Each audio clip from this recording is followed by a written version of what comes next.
और ये हमारे मैराथन प्लेयर भाग रहे हैं भागते ये अभी बस से टकरा गए हैं। यही वो बंदा है जो हमारे इस साल ओलंपिक रियो में रजत पदक लेके आएगा, उर्फ गोल्ड मेडल। अंदर जाएगा। हाँ जी, बहुत भागते हैं ये लोग, बहुत भाग रहे हैं। ज़्यादा भी नहीं कर गया भाई लंबा क्यों ले रहा है? दुकान पे चला रहा है।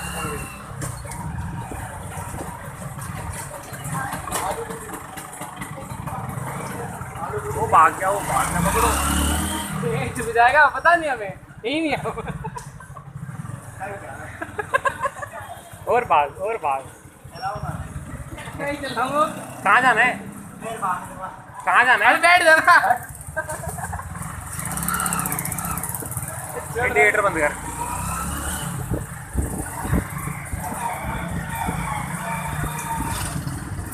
क्राइम पेट्रोल 10 तक। इतना लंबा लेके आए। हटना जी।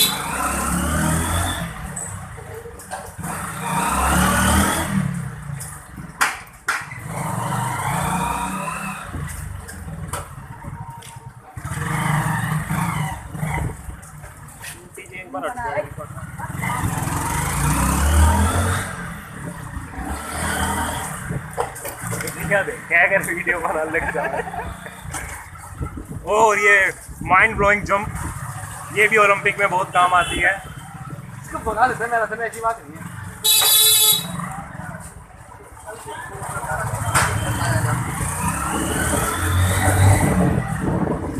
इसमें